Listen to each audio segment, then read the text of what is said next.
to defeat Mike Tyson / Mr. Dream with my eyes closed is a dream, I suppose. So you're not going to get to see me beat Mike Tyson at a marathon ever blindfolded. This will be the comic relief of the evening. I'm going to attempt to fight Mr. Dream with my eyes closed, and I'm going to lose in approximately 30 seconds. I'll fight him blindfolded just for fun, but you know, this is the blindfolded portion of the run is pretty much over. So.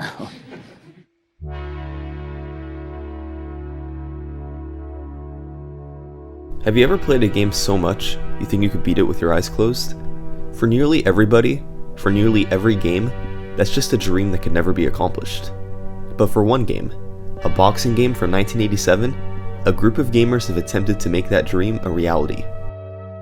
Mike Tyson's Punch-Out is a game where reaction and quick decision making is necessary for completion. You've got to look at what the boxers are doing and adjust your play accordingly. Of course, this involves careful reading of the situation in front of you, and in order to do that, you'll have to use your eyes carefully. At least, if you're a normal player. For the past several years, a dedicated group of gamers have worked with each other in an attempt to complete as much of Mike Tyson's Punch-Out as possible while blindfolded. It involves dodging out of the way of punches that cannot be seen, and figuring out when your invisible opponent's guard is down. It may seem like an impossible challenge to most, but if there's one thing the speedrunning community is good at, it's doing the impossible.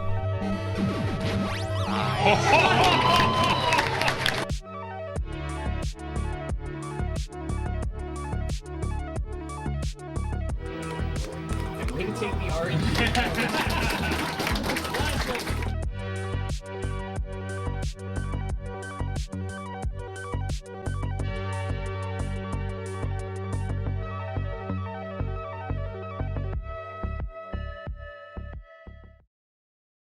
It's impossible to say for certain when blindfolded Punch-Out was initially attempted. There were probably people trying it just for fun back in the 80s and 90s. It's unclear how far they got, and it's unclear how many people were trying it. However, as far as this video is concerned, the primary area of focus will be what's out there on the internet. Stuff with video proof. And that story begins in 2010, at Classic Games Done Quick, the very first edition of the annual charity speedrunning marathon. Andrew G., who at the time held the world record for the original Super Mario Bros., was there to do a speedrun of the game, with the simple goal of beating it as fast as possible. However, he first did an attempt of playing through the game blindfolded. He's gonna try to do the first level. It was not the cleanest attempt. He hadn't really done much practice beforehand, so he was just trying to get as deep into the game as he could. But even though he didn't make it past 1-2, it's still made for a really fun run.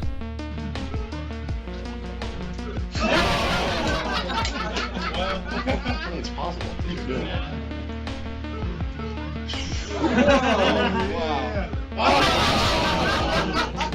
The crowd was into the run, Andrew G was into the run, and everybody watching was having fun.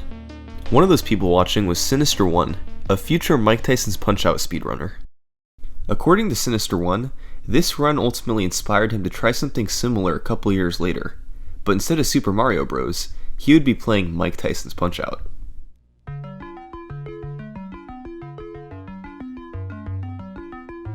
Sinister1 was one of the best Mike Tyson's Punch-Out players in the world when this run was performed in January 2012, but he had achieved all of his personal bests and world records with his eyes open.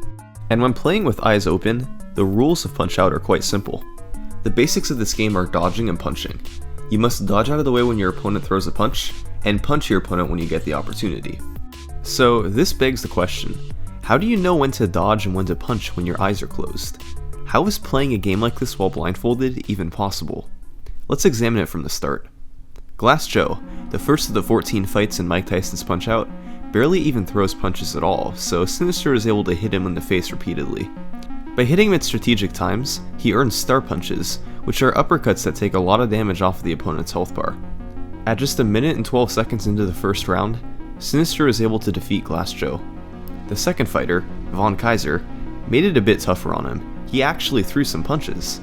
However, these punches usually came out at the same rhythm every time, and since it was just the second fight in the game, Sinister was very familiar with their timing.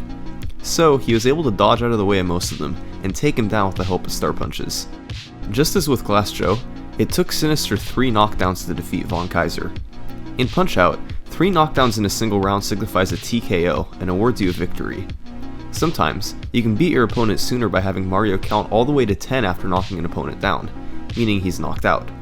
Alternatively, you can beat your opponent by decision after 3 rounds of boxing without a victor. If you get enough points, which are earned from punching your opponent repeatedly, you can be awarded the victory. But of course, if you get knocked down enough times, you're going to be unable to get up and will lose the match. Fight number 3, Piston Honda, was significantly tougher than the first 2. His patterns are extremely random and his punches deal a ton of damage. Almost whenever he wants to, Piston Honda can duck down and throw an uppercut.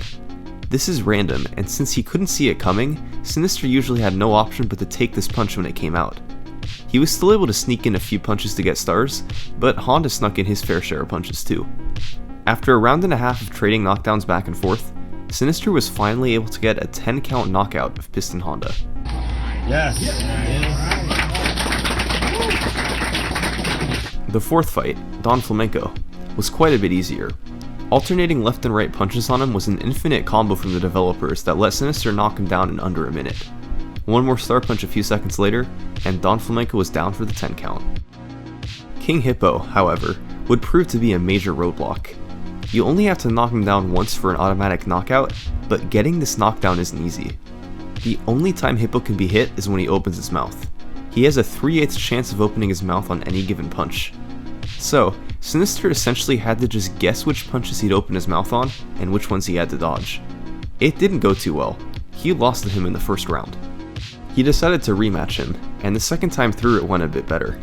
He was still taking a lot of damage, but Hippo was opening his mouth enough for him to deal damage as well. Sinister knocked Hippo down at the start of round 2. Great Tiger was fight 6.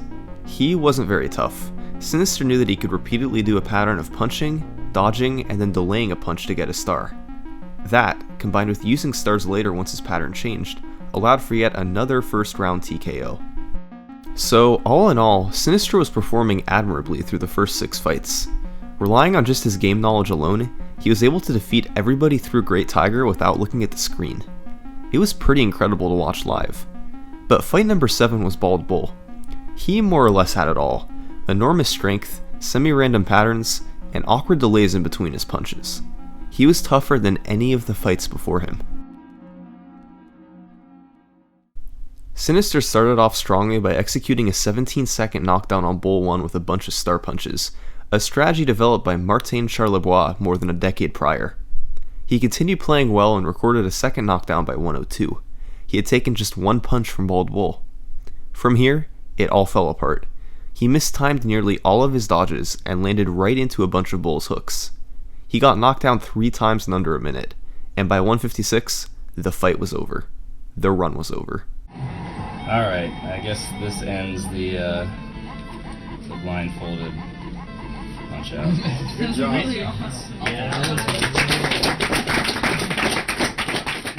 He made it a little less than halfway through the game. Bull was the 7th of 14 fights in Punch-Out. Given the little preparation he had done, this was quite an impressive showing. People loved watching this run. It was unique, exciting, and showed off a great amount of skill. And as it turned out, this wouldn't be a one-time deal. The next year, Sinister One was back at AGDQ 2013 to play Punch-Out blindfolded again. Once again, his practice for this run was extremely limited, but since he'd already done it at a live marathon before, perhaps a bit of the pressure was taken off. The first few fights went even more smoothly than in 2012. He took a little bit of damage, but defeated all of the boxers with relative ease. He had a new strategy for King Hippo thanks to longtime Punch-Out player Adela Cat, intentionally draining his stamina over and over. Hippo is programmed to always open his mouth once stamina is recovered, so Sinister made this happen as often as he could.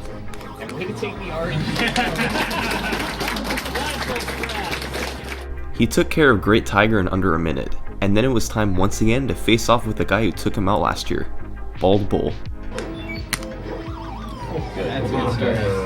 That's a good start. A little over a minute into the fight, he had his first 2 knockdowns on Bald Bull. He just needed one more. But if you recall, It's the same thing that happened last year. this was the exact same situation he was in last year. He got a quick couple of knockdowns, and then the fight fell apart. And this time, it seemed like nothing had changed.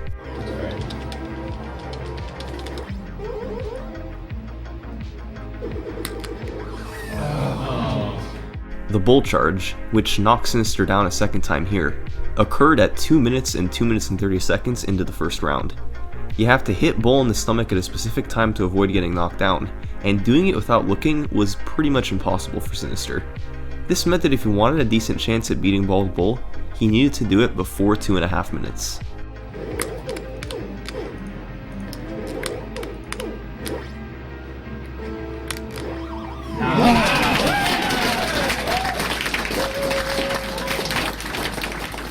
He did it. Sinister had officially made it halfway through Mike Tyson's Punch-Out while blindfolded. Fight number 8, Piston Honda 2, was another tough one. He threw really quick punches and they did a lot of damage. However, he had one severe weakness. When he did his bonsai attack, which occurred a couple of times in each round, the player can hit him in the stomach to not just knock him down, but KO him for good. There's only a 4-frame window for this, or a 15th of a second. That's hard enough to do normally, so with a blindfold on, it's pretty ridiculous. But all Sinister needed to do was correctly time it once, and he would make it past Honda 2.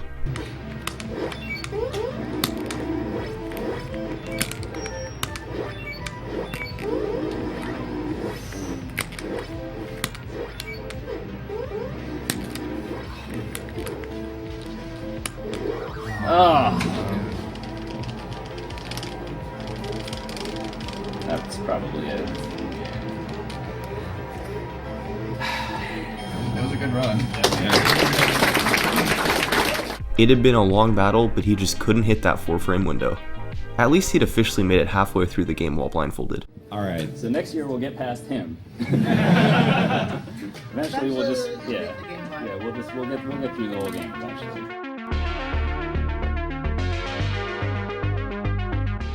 A year later, Sinister 1 was back yet again. And as usual, his Twitch stream from the past few weeks involved no blindfolded play. All week at the event, people had been asking him how far he thought he would make it this year, but Sinister 1 had kept his lips sealed. So, when he started his run on that Friday afternoon, expectations weren't too ridiculous. Just as in previous years, fight by fight, he took care of the early boxers with ease. I was ready for you that time. He eventually made it to Bald Bull, and this time through it was really clean. He timed nearly all of his dodges correctly, and beat him without taking a single knockdown. Yes.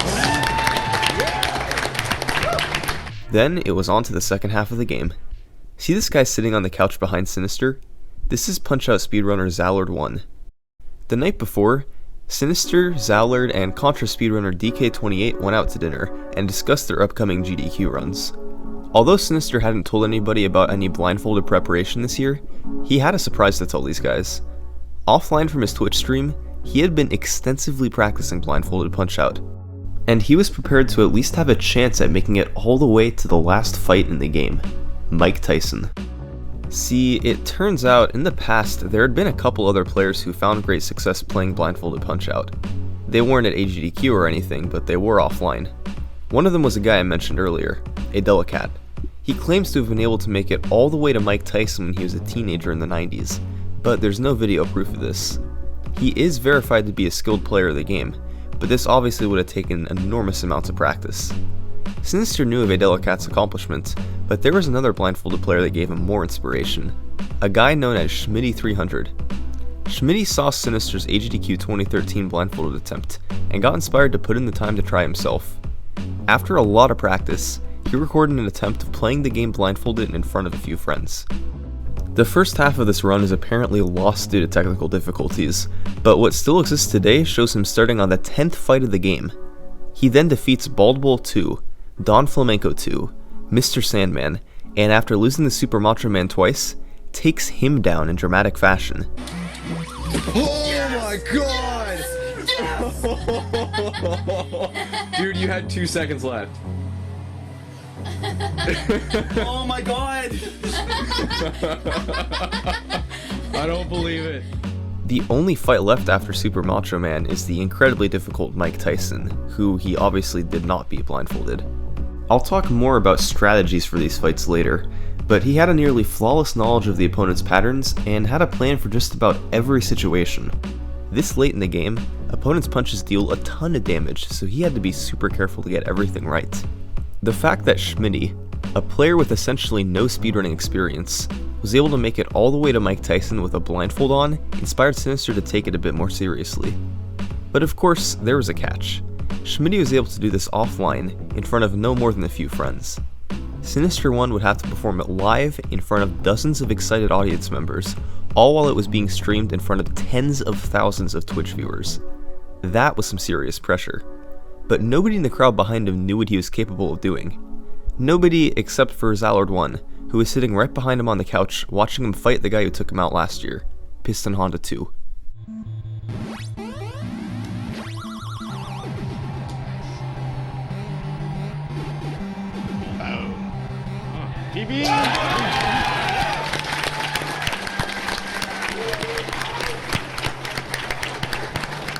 This year, he had practiced using an audio cue to time when to throw the gut punch. When he heard a certain blip in the audio when Honda backed up, Sinister knew it was the right time to throw the gut punch to knock him out. With Honda 2 out of the way, Sinister attempted to make his way as far into the rest of the game as he could. The remaining fights were going to be incredibly tough, but because of all his practice, he was prepared. I'm going to do my best, but this guy can totally own you. Fight number 9 was Soda Popinski. He had a specific quirk that made beating him a bit easier. Whenever he crouched down to throw an uppercut, you could press down on the controller and Soda will stay frozen in place. You can then hit him to get a star punch, and using the star punch will automatically knock him down no matter what. There were a couple of problems, however.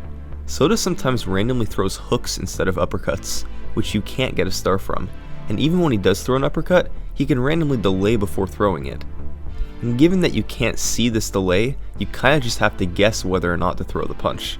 So, Sinister was trying to survive all of the random hooks and delays that Soda gave to wait for an uppercut, so he could get the star punch for the knockdown. He recorded 2 knockdowns in the first round, and got knocked down himself in round 2, but was finally able to get the TKO after getting some uppercuts.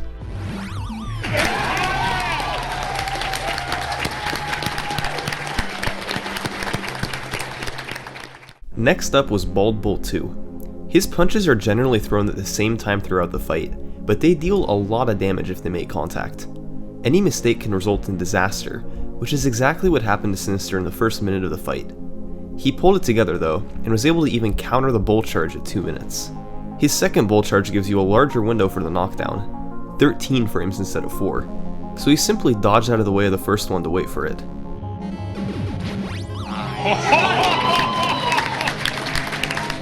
He was able to get stars and use them in round 2, and since Bull 2's health was weak each time he got up, he was able to finish him off. Fight 11 was Don Flamenco 2. His pattern for the first minute and a half was to throw straight jabs over and over, so Sinister simply blocked each of them and countered with face punches. He intentionally got him down to low health at the end of round 1, and then waited out the rest of the round. Since he didn't have time for a TKO in round 1, he was going to get 3 knockdowns in round 2 instead. And round 2 is very simple too. He threw a punch, Don countered, and he dodged out of the way to hit him with face jabs. Rinse and repeat for the first 2 knockdowns. He then intentionally got knocked down himself, because when he got up, Don 2's pattern was to do this.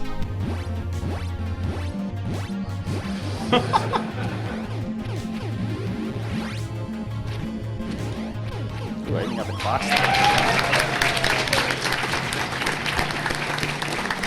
11 fights down. He had blown any of his previous runs out of the water, and the crowd was amazed as to how he was doing it. There were only 3 fights left in the game, the first of which was Mr. Sandman.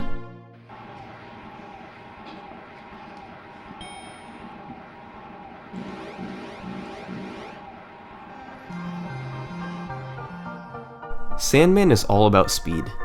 If you don't know exactly when his punches are coming out, you're gonna get hit, and you're gonna get hit hard.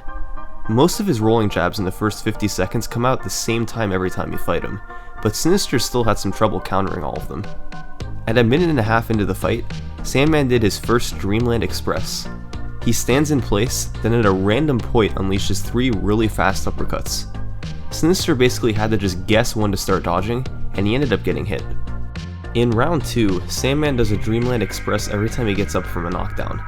By punching him twice in the face, then dodging left repeatedly, Sinister was able to lock in a timing that was usually able to clear him out of the way of the 3 punches. Each time, he was rewarded with being able to punch him in the stomach repeatedly. That was just about all he needed in round 2 to take Mr. Sandman down 3 times for the TKO.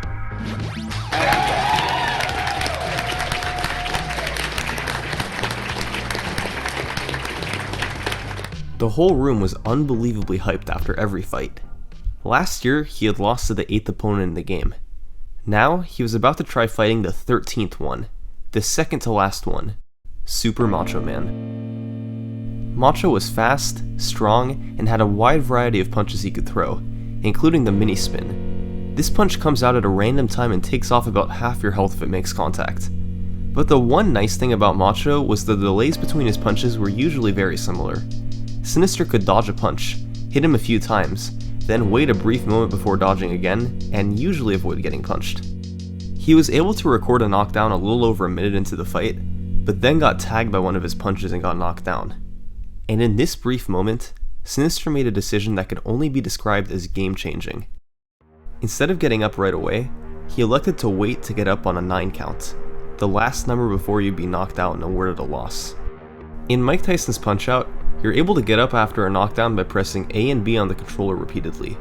If you do this right away, you would get up when Mario says 1 and get a lot of your health back. However, the Punch-Out programmers put in a little secret when you get up. If you get up when Mario says 9, instead of getting up with some of your health will be completely replenished. And as an added bonus, whenever you knock an opponent down when you yourself have full health, they will automatically get up with a lower health refill. However, getting up on a 9 count, especially when you can't see, is extremely risky. If you're off by just one number and get up when Mario says 10, it'll be too late. You'll be counted as knocked out and the fight will be over.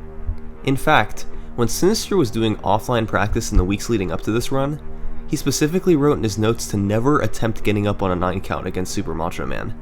He would have had to rely on counting Mario's beeps since he had a blindfold on, while he was already under enormous pressure from having made it this far in the game, while a crowd of nearly 100,000 people was watching him, all while knowing that a single mistake getting up would end the run. But in the heat of the moment, Sinister forgot about the warning he had given himself.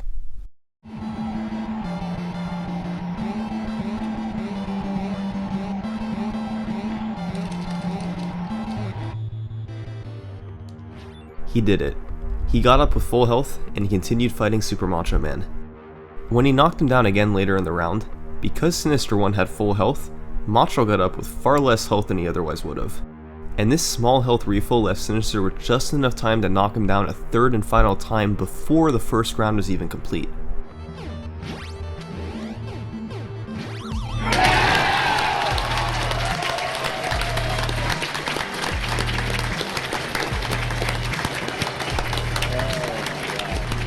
Sinister had just beaten 13 fights in Mike Tyson's Punch-Out Blindfolded live at AGDQ, largely using strategies he had come up with on his own. The place was erupting with cheer. Of course, there was still one fight remaining, Mike Tyson. But Sinister explained that he basically had no chance at all of defeating Mike Tyson blindfolded. Not just at this event, but probably ever. Sinister's explanation that he gave the crowd before fighting Tyson blindfolded was something along the lines of this. Mike Tyson's punches, at least for the first minute and a half of the fight, all knock you down in one hit. And as mentioned earlier, getting knocked down 3 times in a round means you lose. Each of these punches has 4 possible delays that can occur before them. A 0 delay, a 1 delay, a 2 delay, or a 3 delay. So, Sinister had to essentially just guess which delay it would be for each punch, since he couldn't see it visibly, and then dodge hoping his 1 in 4 guess was right. He would then have to keep up those 1 in 4 guesses for nearly every punch in the first minute and a half of the fight, which would obviously involve astronomically small odds, and then somehow figure out a way to deal with all the randomness in the following rounds. He likened the odds of beating Tyson blindfolded to winning the lottery, and sure enough, when he started fighting Tyson, he was beaten within the first 90 seconds. But regardless, to this day, AGDQ 2014's Blindfolded Punch-Out lives on as one of the most memorable runs of all time. The hypeness of the crowd and exciting atmosphere of the run have been practically unrivaled. And as a quick side note, the next scheduled run in AGDQ 2014 was for Zallard 1 to attempt playing Super Punch-Out, the sequel to this game, while blindfolded as well. Imagine how daunting it would be to have to follow up what Sinister just did. Well, let's just say Zallard 1 did a pretty good job of that.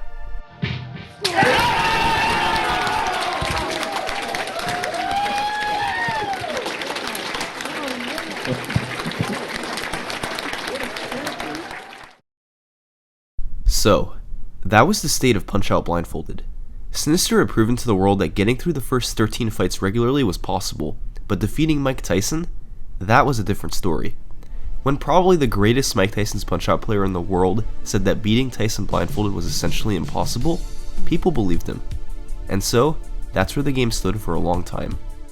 But eventually, one man decided to challenge that notion.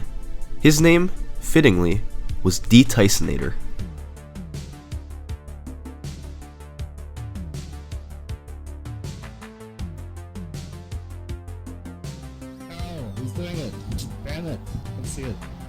D-Tysonator is one of the most prominent Punch-Out players in the early 2000s, becoming the first person in the world to TKO Mike Tyson in round 1 on the North American version of the game.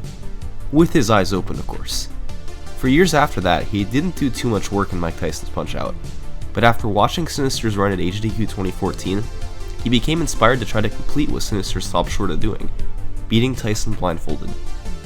His strategy was pretty simple. He would use an audio cue to know when to dodge out of the way of the first uppercut, and then assume that Tyson would give him the shortest delay for every single punch after that. If Tyson gave any delay but the shortest one for any punch, he got knocked down. Surprisingly enough, his attempts actually went really well. He was surviving the first minute and a half of the fight a lot more than what was statistically probable. He was still getting beaten up in round 2, but the fact that he made it that far so often was miraculous. How was D-Tysonator defying the odds? Well, here's how. Sinister One's explanation he gave at AGDQ was actually incorrect. For most of Tyson's punches, he only has 2 possible delays, a long delay and a short delay. These timings can vary between punches, so sometimes it seems like more than just 2 for each, but for the most part you're either going to get a short delay or a longer one. So, the Tysonator is only playing 50-50 or better odds on a lot of these punches. That was significantly more reasonable. Throwing enough attempts at it eventually yielded him some pretty nice results, fight after fight of getting to round 2. His round 2 pattern was pretty random, but nothing that knocked you down in one hit like in the first round. D-Tysonator is able to develop a game plan. He would listen for punches at the start of round 2, then counter in the gut to earn stars. Hooks came with about a half-second delay before each of them immediately after, which D-Tysonator could throw the star punches into. He often threw 2 quick uppercuts in a row, which could be countered for a lot of damage. In round 3, hearing no punches for a few seconds signaled a pattern of 2 quick jabs and an uppercut, which could again be countered for a lot of damage. With mental notes like these, D-Tysonator is able to grow his consistency with practice. He was able to make it deeper and deeper into the fight, and on June 6, 2014, in the back of his video game store ANC Games, in a dark corner of Twitch.tv in front of just 2 chat members, while the world wasn't paying attention, D-Tysonator did the impossible.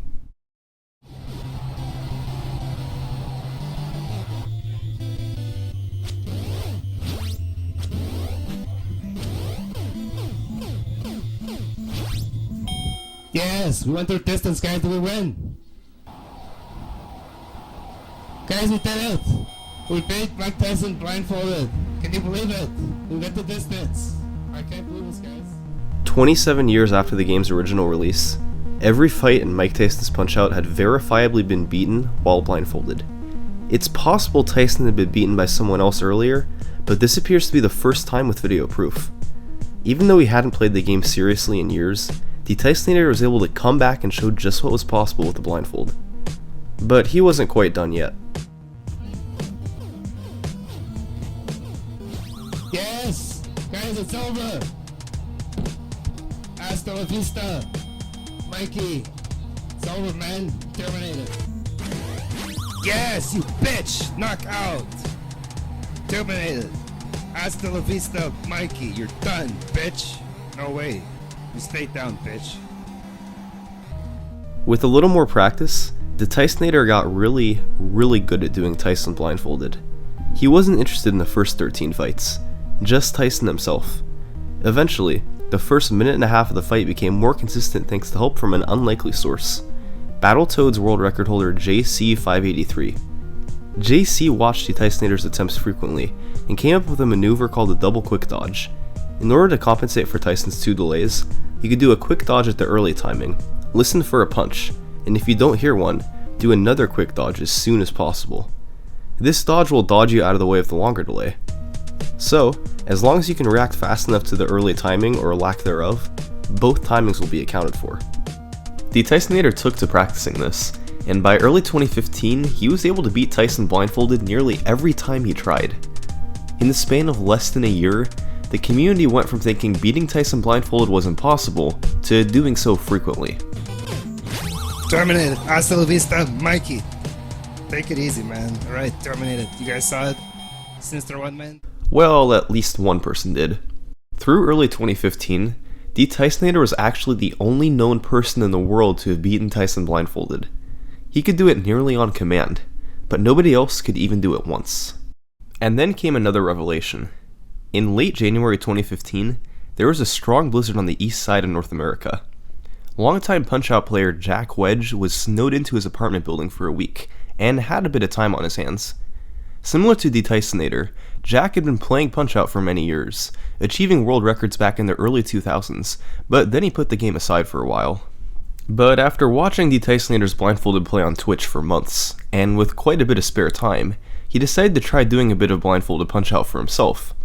What he discovered over the course of that week, however, was a way to make blindfolded Punch-Out way easier than anyone had ever imagined before. He implemented buffer strategies.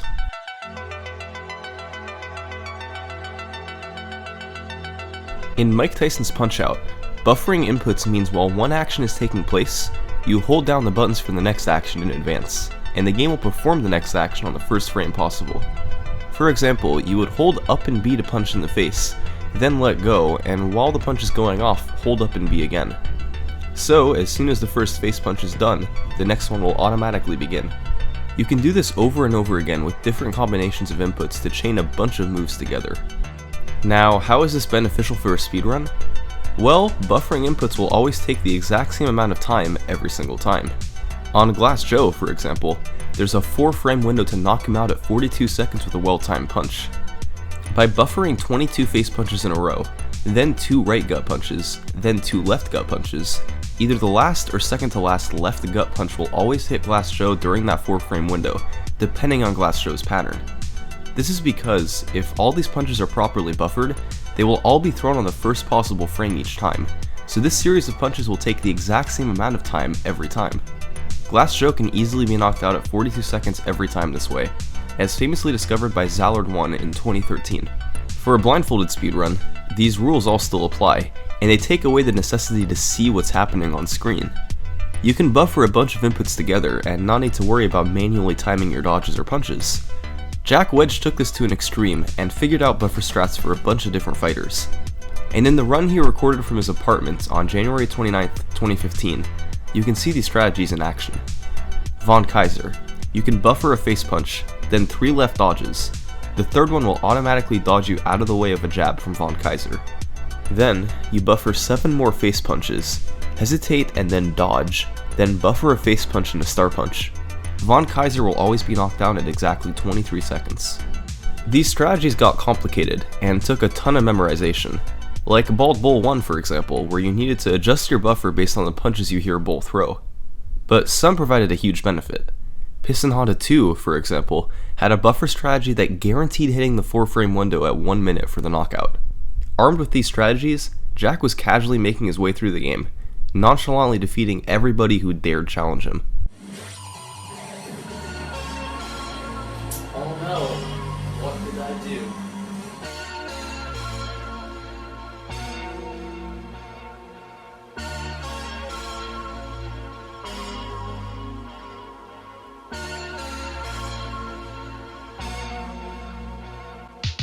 But what Jack had up his sleeve for the Mike Tyson fight was absolutely brilliant.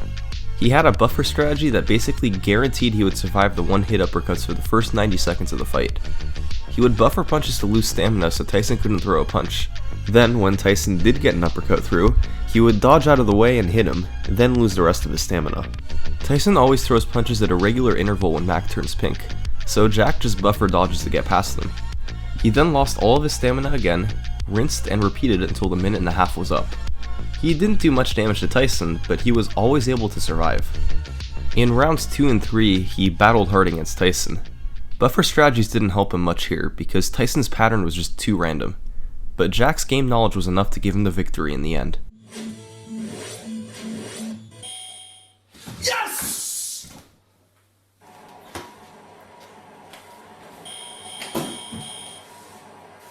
$14-0. For the first time ever, someone had verifiably beaten Mike Tyson's Punch-Out from start to finish without looking at the screen. Jack uploaded the video to YouTube, and a few days later, it had gone viral, with hundreds of thousands of views. The world was taking notice of what people could do with a blindfold on. Naturally, in true speedrunning fashion, the point of blindfolded Punch-Out turned to how fast and how consistently it could be done. Throughout 2015, players worked together to come up with the best strategies possible for beating Mike Tyson's Punch-Out blindfolded. DietCokePlus even became the first person to beat Mike Tyson in round 1 while blindfolded. He had to hit 11 frame-perfect punches with his eyes closed. Terminated. Hasta la vista, Mikey. Oh my god. Hasta la vista, Mikey, guys. It's over. And in early 2016, Sinister 1 and Zallard 1 raced blindfolded Punch-Out against each other live at AGDQ 2016. The odds in getting two players to beat the whole game blindfolded live in front of tens of thousands of viewers seemed grim at first. But the Punch-Out community came together to help figure out as many consistent strategies as possible. Sinister, Zallard, Jack, even a certain YouTuber who had approximately 9 subscribers at the time. The one they're using for this fight comes from a Tyson runner named Summoning Salt. And many of these strategies were small buffer changes, or listening for certain audio cues.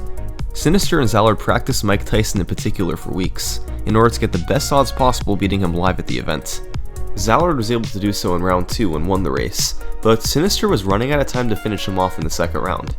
If the fight made it to round 3, he probably would have lost because of Tyson's ridiculous randomness in the third round. But at the last minute, Sinister was able to hit a frame-perfect punch. He had a 60th of a second to time it, in order to get a star and finish Tyson off. put him down. There we go. Give it up!